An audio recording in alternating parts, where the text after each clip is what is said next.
Good morning बच्चों। आज हम लिविंग वर्ल्ड चैप्टर नंबर 1 का वीडियो नंबर 4 देखेंगे। आगे हमने बाइनोमियल नोमेनक्लेचर देखा था। बाइनोमियल नोमेनक्लेचर में 2 ही पार्ट दिए थे, जैसे मैंगीफेरा इंडिका, इसमें 2 ही पार्ट दिए थे। लेकिन ट्राइनोमियल नोमेनक्लेचर भी है, जैसे अगर स्पीसीज़ का सब स्पीसीज़ मिलता है तो इसको ट्राइनोमियल नोमेनक्लेचर भी है। लेकिन it is an extension of जो ये लिनियस का बाइनोमियल है उसका एक्सटेंशन ही है। जैसे होमोसेपियंस है तो होमोसेपियंस यूरोपियस मतलब यूरोपियन प्रजाति के जो आदमी है, मतलब ह्यूमन रेस है, उसको डिफ्रेंशिएट किया है तो होमोसेपियंस यूरोपियस ऐसे ट्राइनोमियल नोमेनक्लेचर भी बनता है। पीछे कभी ऐसे जो साइंटिस्ट या बायोलॉजिस्ट ने फर्स्ट इसको आइडेंटिफाई किया है उसका यहाँ नाम लगता है, जैसे मैंगीफेरा इंडिका लिन। तो ये अगले चैप्टर की बात थी। अभी इस चैप्टर में हम डिस्कस करेंगे कैटेगरीज। ये क्लासिफिकेशन भी कोई भी बोलते हैं, but I will like to call it as a categories, क्योंकि ये कैटेगराइज किया गया है। It is not an classification but it is a category. एक कैटेगरी बनती है। कैटेगरी क्या है कि एक बड़ा एनिमल किंगडम है, इसके अंदर फाइलम आता है, फाइलम के अंदर क्लास आता है, क्लास के अंदर ऑर्डर आता है, ऑर्डर के अंदर फैमिली आता है, फैमिली के अंदर जीनस आता है, जीनस के अंदर स्पीसीज आता है। नहीं समझ में आया?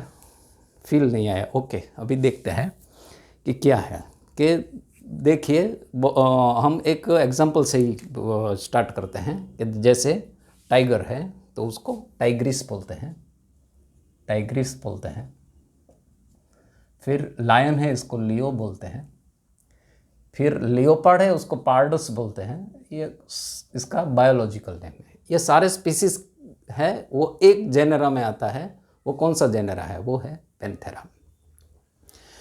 तो वो जेनेरा पैंथेरा है। तो ऐसे पैंथेरा, फेलिक्स और एसिनोनिक्स, एकिनोनिक्स भी बोलते हैं कोई, एसिनोनिक्स भी बोलते हैं। तो ये ऐसी बहुत सारे जो जेनेरा है वो फेलिडे में आता है। फेलिडे मतलब कैट फैमिली।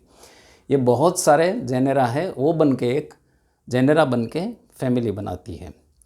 तो फैमिली है, फेलिडे मतलब कैट फैमिली। तो ऐसे बहुत सारी फैमिली है, 12 फैमिली है। मैंने यहाँ 4 लिखी हुई है। फेलिडे है, कैनिडे है, मतलब फेलिडे मतलब कैट फैमिली है, कैनिडे है मतलब कैट डॉग फैमिली है।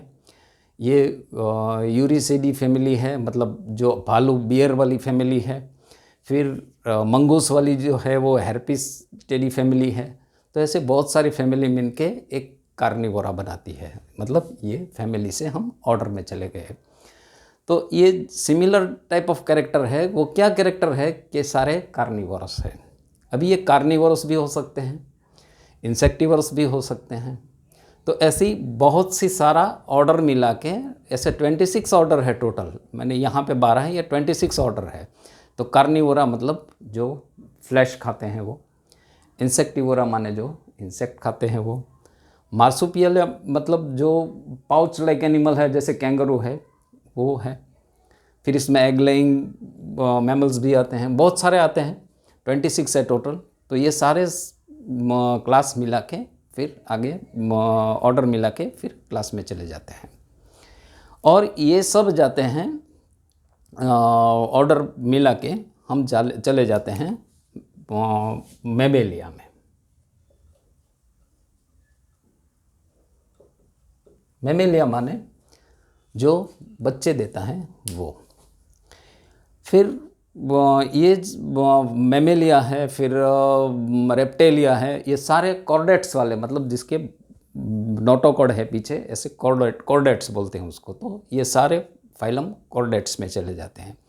ऐसे बहुत सारे फाइलम हैं, आप पढ़ेंगे फिर बाद में। एनिमल किंगडम में पोरिफेरा है, टिनोफेरा है, फिर आर्थ्रोपोडा है, बहुत 9-10 फाइलम्स दिए हुए हैं। वो फाइलम सब हम पढ़ेंगे। प्लांट्स के केस में फाइलम को डिवीज़न भी बोलते हैं। कोई हार्ड एंड फास्ट रूल नहीं है, लेकिन इसको डिवीज़न भी बोलते हैं। तो फाइलम, और वहाँ से बनता है फिर एनिमल किंगडम। तो एनिमल किंगडम में आप किंगडम देखो तो एक बहुत सारे एनिमल आते हैं। इसमें डिसिमिलरिटी बहुत है, स्पीसीज में सिमिलरिटी बहुत है। तो इस तरह से इसका पूरा वो बनता है। इसमें से सवाल नीट में क्या बनता है, हर एवरी 2 ईयर्स 3 ईयर्स में एक बार तो सवाल पूछते ही पूछते हैं। तो इसका ऑर्डर याद रखना ज़रूरी है। तो अलग अलग तरीके से अलग अलग लोग याद रखते हैं। तो एक शॉर्ट फॉर्म है SG-FOC PK, SG-FOC PK, SG-FOC PK। इसको या ए ऑर्डर में याद रखो या ये ऑर्डर में याद रखो कि किंगडम में आता है फाइलम, फाइलम में आता है क्लास, क्लास में आता है ऑर्डर, ऑर्डर में आता है फैमिली, फैमिली में आता है जेनेरा, जेनेरा में आता है स्पीसीज। ठीक है, तो ये हुई अपनी एनिमल की बात। लेकिन प्लांट में तो बहुत वैरायटी है और उसको याद करना भी मुश्किल है। लेकिन इसमें एक ट्रिक है जो आप याद कर लो तो it will be very useful, कि जहाँ पे family in case of plant है तो पीछे CEAE ज़रूर इसका सफिक्स में लगता है। जहाँ जहाँ ऑर्डर है वहाँ वहाँ एल्स ज़रूर लगता है, क्लास है वहाँ ANE ज़रूर लगता है। तो ये वाला सफिक्स आप ध्यान से देख लो, तो फिर बाद में अगर आपको कोई उसका ऑर्डर अगर पहचानना हो तो डिफ़िकल्टी नहीं होगी। तो इसका भी एक शॉर्ट ट्रिक बनाया है, C8 फैमिली, अर्ली ऑर्डर और अन्ना क्लास। ऐसे करके आप उसका निमोनिक्स खुद भी बना सकते हो। It is not N hard and fast. C8 family, early का ऑर्डर, अन्ना का क्लास। ठीक है, ऐसे एक निमोनिक्स बनाया है फॉर मेमोराइजिंग। ये प्लांट का हायरार्की याद करने के लिए है, क्योंकि आपको क्वेश्चन कैसे पूछते हैं कि जैसे ट्राइटिकम एवेस्टियम है, ठीक है, तो ये वीट का है ट्राइटिकम।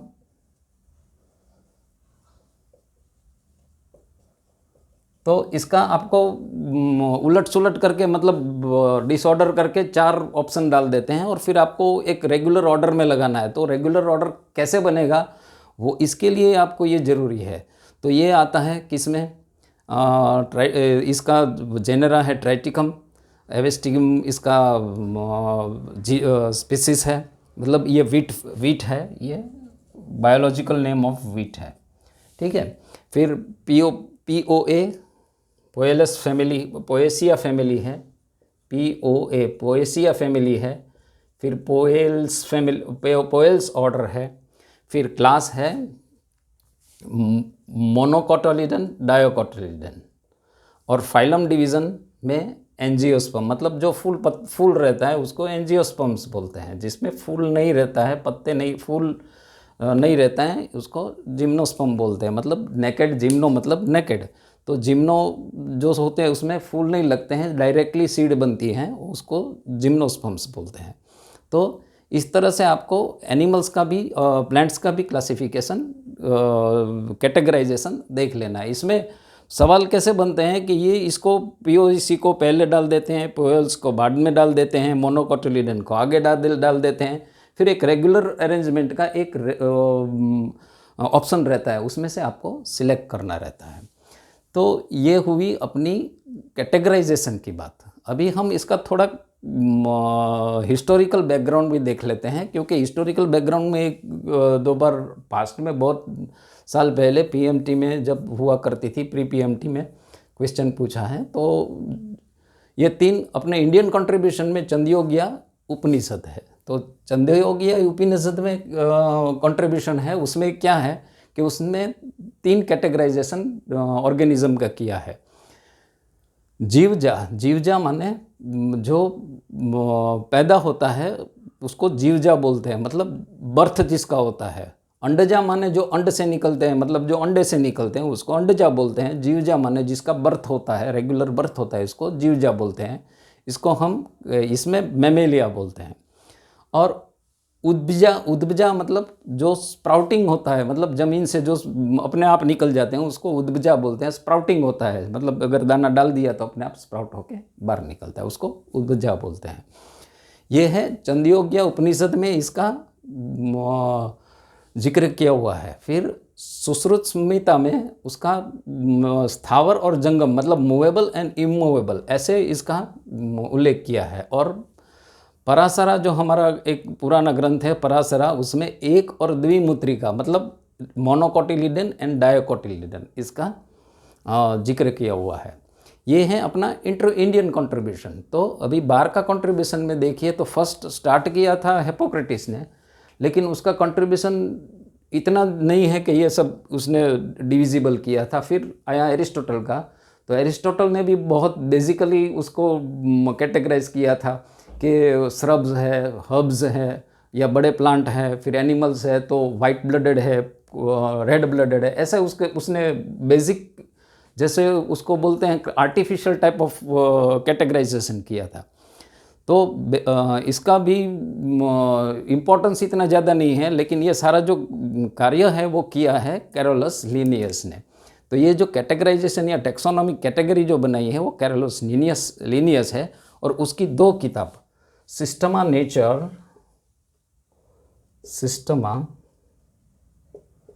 नेचुरे और दूसरा है स्पीसीज प्लानिटोरियम, ये आपको याद रखनी जरूरी है क्योंकि बहुत बार प्लानिटेरियम इसमें 4000 के ऊपर उसने स्पीसीज को डिस्क्राइब किया है।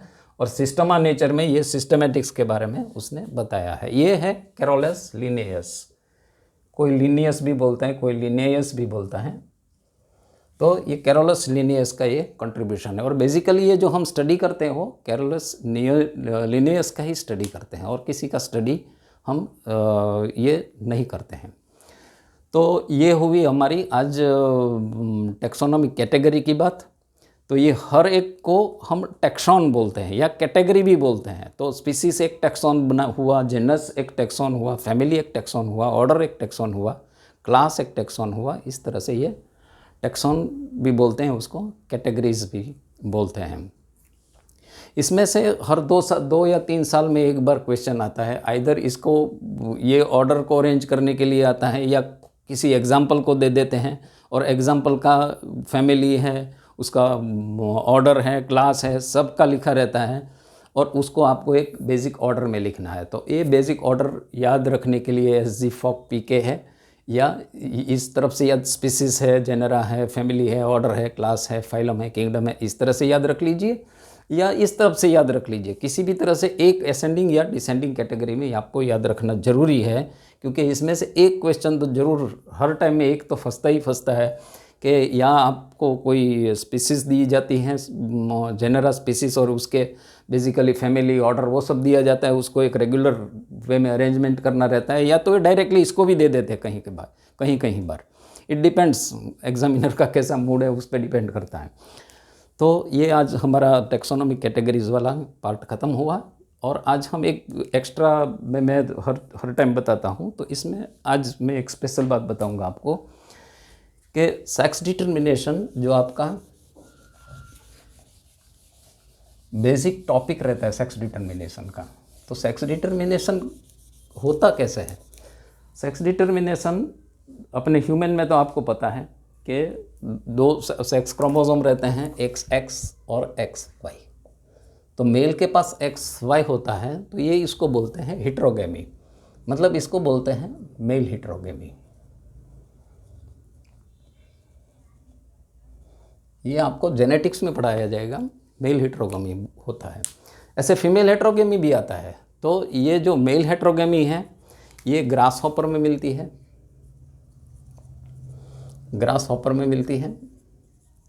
ग्रास हॉपर में फीमेल के पास X होते हैं, इसके पास 22 पेयर होते हैं और इसके पास एक कम होता है, मतलब एक X लास्ट X0 होता है। तो जहाँ मेल का 2 डिफरेंट गैमेट बनता है उसको मेल हेटेरोगेमी बोलते हैं और इसी से सेक्स डिसाइड होता है। मतलब अगर फ्यूज़न गैमेट फ्यूज़न होने के बाद अगर XX हुआ तो फीमेल बन जाएगी, X0 हुआ, ये X0 हुआ तो मेल बन जाएगा। इसी तरह से ह्यूमंस में अगर XX हुआ, this will be contributed by female and this will be contributed by male. इसी तरह से अगर X और Y का कॉम्बिनेशन हुआ तो ये हो जाएगा मेल। इसको बोलते हैं मेल हेट्रोगेमी। लेकिन फीमेल हेट्रोगेमी भी होती है, जैसे अपने मॉथ्स है, बटरफ्लाई है, इसमें फीमेल हेट्रोगेमी होती है। इसमें फीमेल्स के पास 2 अलग अलग टाइप के गैमेट रहते हैं। तो इसमें हम Z और ZZ और ZW लिखेंगे। मतलब मेल के पास एक ZZ होता है, फीमेल के पास ZW होता है। और ये डिसाइड करेगी, फीमेल डिसाइड करेगी कि ये जो ऑफस्प्रिंग है वो, क्योंकि दोनों डिफरेंट कंट्रीब्यूशन है वो फीमेल के पास है। तो ZZ अगर हो जाएगा तो मेल हो जाएगा, ZW हो जाएगा तो ये फीमेल हो जाएगा। तो ये हुई फीमेल हेट्रोगेमी की बात, क्योंकि जो सेक्स क्रोमोसोम का डिफरेंट क्रोमोसोम है वो फीमेल के पास रहता है। ये मॉथ में ये और बटरफ्लाई में होता है।